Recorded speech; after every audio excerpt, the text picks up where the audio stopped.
आज हम कक्षा 10 की कविता आत्मकथ्य, जो कि जयशंकर प्रसाद जी द्वारा रचित है, के विषय में पढ़ेंगे। तो बच्चों पढ़ते हैं। तो कह रहे हैं, कवि कहते हैं, मधु गुनगुना कर कह जाता कौन यह कहानी अपनी, मुरझा कर गिर रही पत्तियां देखो कितनी आज घनी। इस गंभीर अनंत नीलिमा में असंख्य जीवन इतिहास, यह लोग करते ही रहते हैं अपना व्यंग्य मलिन उपहास। तब भी कहते हो कह डालो दुर्बलता अपनी बीती, तुम सुनकर सुख पाओगे देखोगे यह गागर रीति। तो बच्चों, कवि कह रहे हैं कि मधु गुनगुना कर कह जाता कौन यह कहानी अपनी, कि मधु मतलब मन रूपी भंवरा। मन रूपी भंवरा जो है अपनी कहानी कौन सी, न जाने कौन सी कहानी कह रहा है। और मुरझाकर गिर रही देखो, मुरझाकर गिर रही पत्तियां देखो कितनी आज घनी।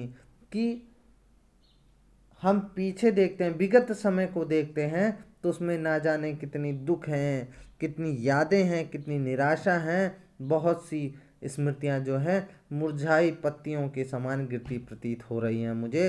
इस गंभीर अनंत नीलिमा में असंख्य जीवन इतिहास, ये जो मेरा जीवन है, कवि कहते हैं, ये जो मेरा जीवन है, इसमें मेरे अनगिनत जानने वाले व्यक्ति हैं, अनगिनत जानने वाले व्यक्ति हैं जिनको मैं जानता हूँ। और क्या कहते हैं, यह लोग करते ही रहते हैं अपना व्यंग्य मलिन उपहास। तो आगे कहते हैं कवि कि ये जो मेरे जीवन में परिचित और अपरिचित जीवन गाथाएं हैं, जो मेरे जीवन में अंकित हैं, तो अगर मैं इनको सोचता हूँ इनके विषय में, तो ये सब मुझे क्या करते हैं, कहते हैं कि जो अभी तक तुम्हारे साथ घटित हुआ है उसके लिए सिर्फ तुम और तुम ही उत्तरदायी हो। और वो मेरा मलिन उपहास करते हैं, मेरे पे हंसते हैं, मुंह चिढ़ाते हैं, ठीक है। और तब भी तुम कह रहे हो, क्या कह रहे हो, कि तब भी कहते हो कह डालूं दुर्बलता अपनी बीती। कि तब भी तुम कह रहे हो कि मैं अपने ऊपर बीती हुई, जो मेरे ऊपर बीती हुई है, मतलब मेरा जो समय बीता हुआ है, जो मेरा विगत समय है, उसको मैं तुमसे कह डालूं, जबकि वो मेरी क्या है, दुर्बलता, ताकि तुम मेरा उपहास उड़ाओ। तुम सुनकर सुख पाओगे, क्या सुख पाओगे तुम उसे सुनकर, क्योंकि मेरे जीवन में क्या है, देखोगे यह गागर रीति। मेरे जीवन में कोई भी विचार नहीं है, कोई भी बात नहीं है, तुम इसे सुनकर कोई भी सुख नहीं पाओगे, परेशान हो जाओगे, कोई सुख नहीं पाओगे। और इसको सुनाकर मुझे भी इससे दुख होगा, इसलिए मैं तुम्हें नहीं सुना सकता। आगे कवि कहते हैं कि किंतु कहीं ऐसा ना हो कि तुम ही खाली करने वाले, अपने को समझो मेरा रस ले अपनी भरने वाले।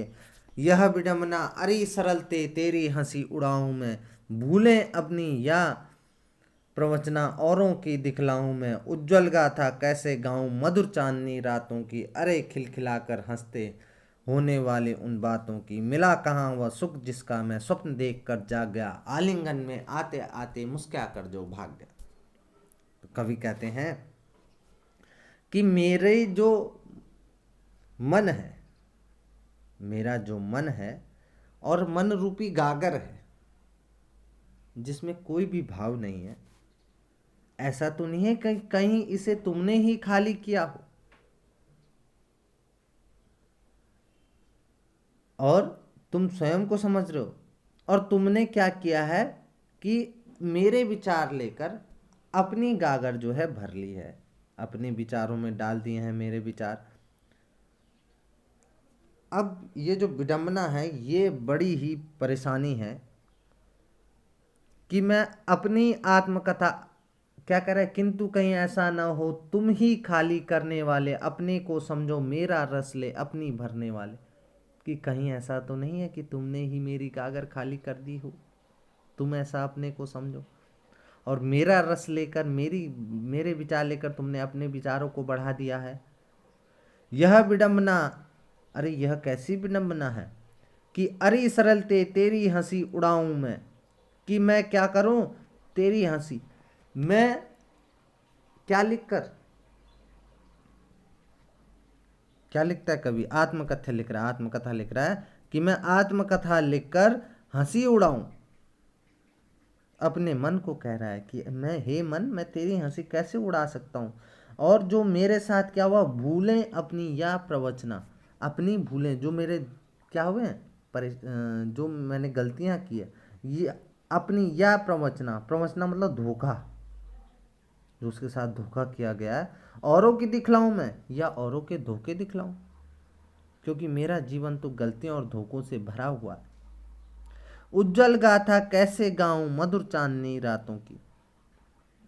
अब देखो कवि कहते हैं कि मेरे जीवन में भी कुछ अच्छे दिन आए थे, और उन रातों की, उन रातों को कैसे बताऊं मैं, कैसे कह सकता हूं, क्योंकि अरे खिलखिलाकर हंसते होने वाली उन बातों की, जो खिलखिलाकर हंसते हुई उन बातों को कैसे दिखलाऊं मैं, क्योंकि मिला कहाँ वह सुख जिसका मैं स्वप्न देख कर जाग गया। क्योंकि मेरे पास तो वो सुख आया ही नहीं, तो उस सुख की बात मैं कैसे बताऊं। जो सुख मैंने चाहा था कि मेरे पास ये सुख आएगा, वो सुख नहीं आया, तो मैं कैसे उस सुख की बात करूं। दूसरा आगे कहता है कि आलिंगन में आते आते मुस्कुरा कर जो भाग गया, अर्थात वह सुखी जीवन जो मेरा होना चाहिए था वो मेरे पास आते आते क्या हुआ, मेरा आलिंगन करते करते, पास आते आते मुझसे दूर हो गया, मुझसे दूर चला गया। तो कैसे मैं अपने विषय में, मतलब अपने सुख के बारे में बताऊं, क्योंकि वो सुख तो मुझे मिला ही नहीं। आगे कहते हैं कि जिसके अरुण कपोलों की मतवाली सुंदर छाया में अनुरागणी उषा लेती निस्सुहाग मधुमाया में, उसकी स्मृति पाथे बनी है थके पथिक की पंथा की, सीवन को उधेड़ कर देखोगे क्यों मेरी कंथा की, छोटे से जीवन की कैसे बड़ी कथाएं आज कहूँ, क्या यह अच्छा नहीं औरों की सुनता मैं मौन रहूं, सुनकर क्या तुम भला करोगे मेरी भोली आत्मकथा, अभी समय भी नहीं थकी सोई है मेरी मौन व्यथा। तो कवि कहते हैं कि भाई,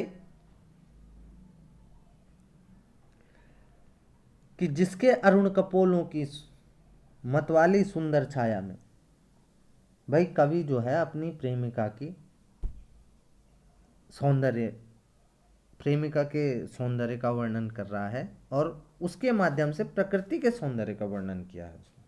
प्रेमिका के सौंदर्य के माध्यम से प्रकृति के सौंदर्य का वर्णन किया है। तो क्या कहता है कवि, कवि जो है अपनी प्रेमिका की यादों में खोया है, और कहता है कि जिसके अरुण कपोलों की मतवाली सुंदर छाया में, कि जिसके क्या है, लाल लाल गालों, सुंदर छाया में, अनुपम सुंदरी थी उसकी, उसकी मतलब कह रहे हैं कि उसी के गालों से जो सुबह है उसने लालिमा ग्रहण की। और अनुरागणी उषा लेती निस्सुहाग मधुमाया, कहने का मतलब मेरी जो प्रेमिका थी वो अति सुंदर,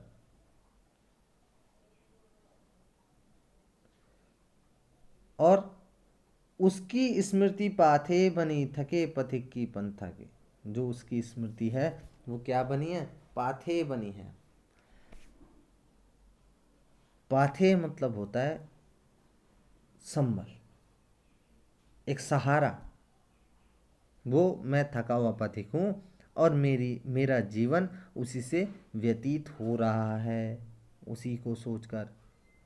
अब तुम क्या सीवन को उधेड़ कर देखोगे क्यों मेरी कंथा की, और तुम मेरे जो जीवन रूपी गुदड़ी है उसको क्यों उधेड़ कर देखना चाहते हो? भीतर देखना क्या चाहते हो? उसमें मेरे जीवन, मेरे प्रियतमा की स्मृतियों के अलावा और कुछ भी नहीं है, और मैं उन स्मृतियों को किसी के साथ बांटना नहीं चाहता हूं। आगे कवि कहता है कि भाई छोटे से जीवन की कैसी बड़ी कथाएं आज कहूं, कि ये छोटा सा जीवन है, उसमें बहुत बड़ी बड़ी कथाएं हैं, मैं उनको नहीं कहना चाहता, नहीं कहा जा सकता। अब मैं क्या करता हूँ कि क्या यह अच्छा नहीं औरों की सुनता मैं आज मौन रहूं? कि क्या यह अच्छा नहीं है मैं सिर्फ औरों की सुनूं और आज मैं चुपचाप रहूं? सुनकर क्या तुम भला करोगे मेरी भोली आत्मकथा, और मेरी भोली आत्मकथा को सुनकर तुम क्या करोगे? अभी समय भी नहीं, थकी सोई है मेरी मौन व्यथा, और मेरी मौन व्यथा जो है अभी सोई नहीं है, थकी सोई है, मतलब मैं अभी समय नहीं है उसको लिखने का, और वैसे भी मैं लिखना नहीं चाहता, क्योंकि इसमें मुझे क्या मिलेगी? सिर्फ और सिर्फ परेशानी मिलेगी। तो बच्चों, इस प्रकार जयशंकर प्रसाद जी ने आत्मकथ्य लिखा है। धन्यवाद।